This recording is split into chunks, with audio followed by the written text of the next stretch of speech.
Have you ever felt like you are running on a treadmill, chasing money, but waking up every morning feeling empty? I remember that feeling. I was trapped in a cycle of working for a paycheck, and I thought money would solve everything. But the more I chased it, the more I lost myself.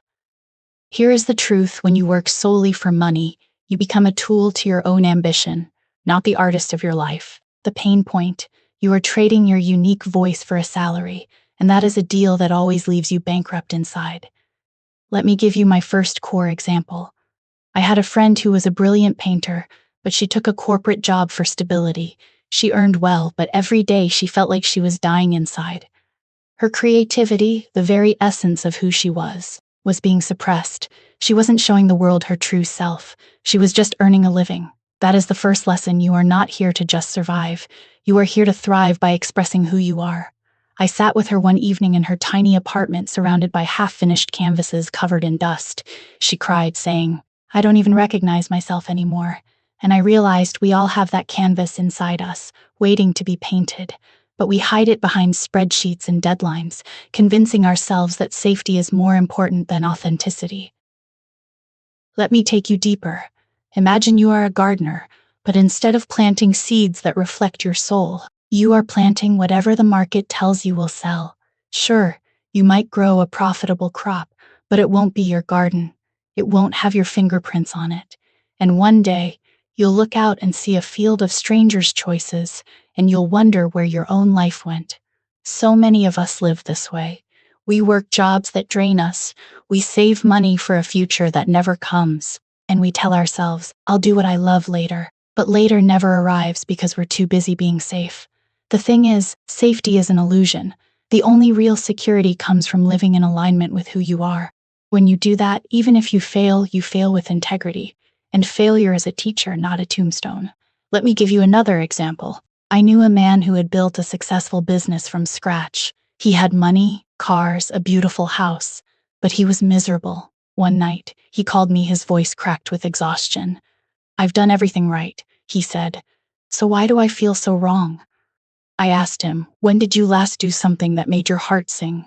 When did you last create something just because it was you?" Silence. He couldn't remember. He had spent 20 years building a monument to other people's expectations. He had become a puppet, dancing on strings made of dollar bills. The next week, he sold his company. He started a small woodworking shop, making furniture by hand. His income dropped by 90%, but his smile returned. "I am not rich in money anymore, but I am wealthy in soul." That is the truth. You are not here to collect numbers in a bank account.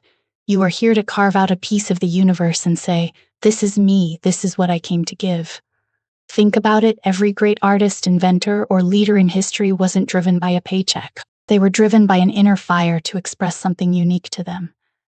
Van Gogh painted despite poverty. Marie Curie researched despite the dangers. They didn't do it for gold. They did it for the gold of being fully alive. When you shift your motivation from earning to expressing, everything changes. Your work becomes a gift, not a transaction. People feel your authenticity. They're drawn to it because it is rare. And ironically, when you stop chasing money, money often starts chasing you. Not because you are greedy, but because you've become valuable. You've become a source of genuine contribution. So here is my challenge to you. Start small. Take 1 hour this week to do something that expresses who you are.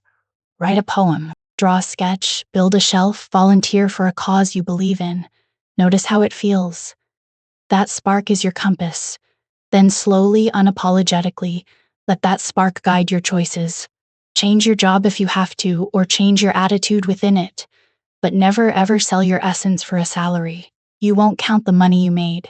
You'll count the moments you truly showed up as yourself, and those moments are the only currency that matters. You are not here to just survive. You are here to thrive by expressing who you are. But the noise of the world is loud, isn't it? Everyone tells you to be practical, to play it safe. The second core point is this: playing safe is the most dangerous game of all. It might protect your bank account, but it kills your soul. I remember another example from my life. A colleague of mine was known for his kindness and his gift for connecting people. But in his job as a salesperson, he was forced to be aggressive and manipulative. He was acting against his true purpose. The paycheck came in, but his spirit shrank. He was earning money, but he was losing his identity. He didn't realize that his true power wasn't in closing a sale, but in building relationships. The pain point here is the constant friction between who you are and what you have to do to make money. This friction isn't a sign to work harder. It is a sign to change your work. Your work should be a reflection of your core values, not a betrayal of them. Think about that for a moment. Every single day you walk into that space, the office, the shop floor, the digital meeting room, and you are given a choice.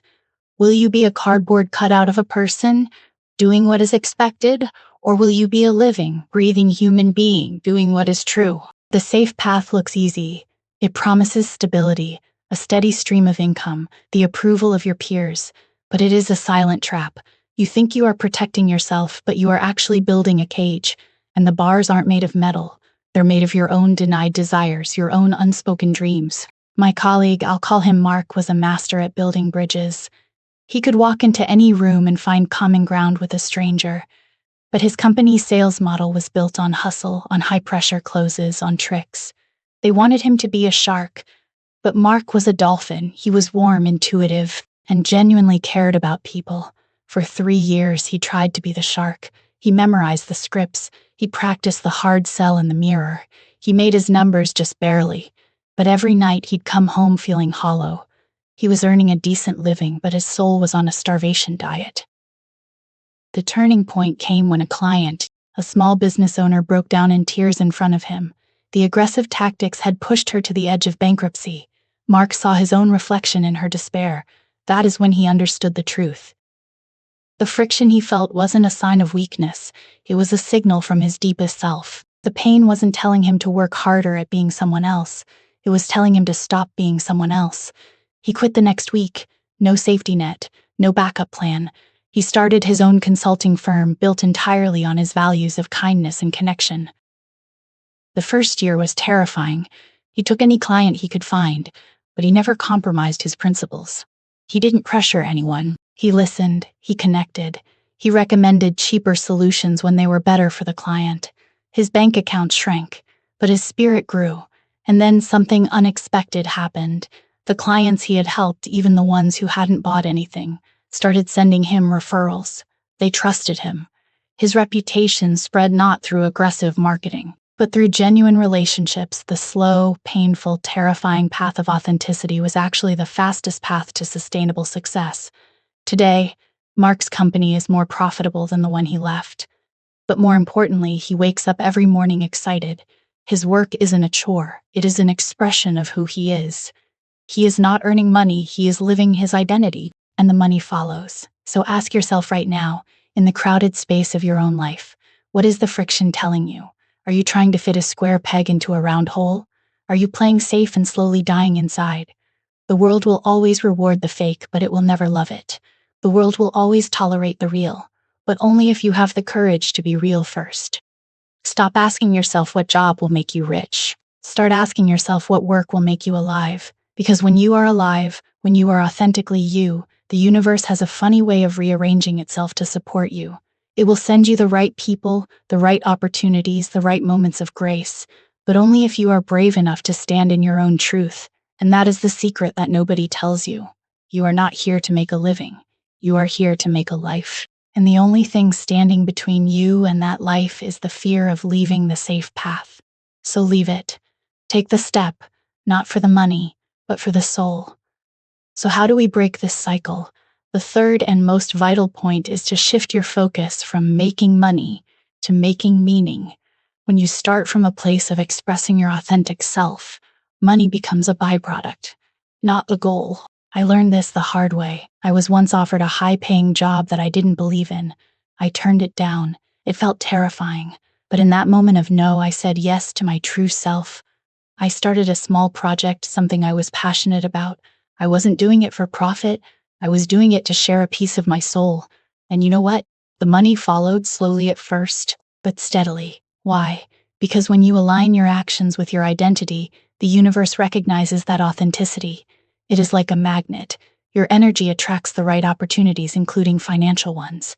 This is the example we must all live by. Don't ask, what can I do to earn? Ask, who am I? And how can I let that out into the world?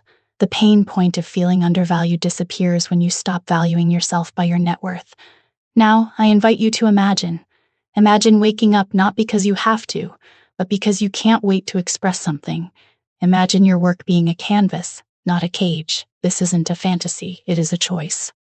The journey isn't easy. It requires courage to let go of the safety net of a predictable paycheck and trust in the unknown.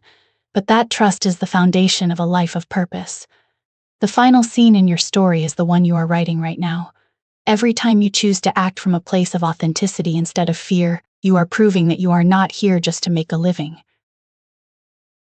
You are here to make a life, and that life doesn't need to be validated by a bank statement. It is validated by the joy in your heart when you look in the mirror and see a reflection of your true self. So, take a deep breath, let go of the need to earn for the sake of earning, and start showing the world exactly who you are, because that is where your true wealth lives.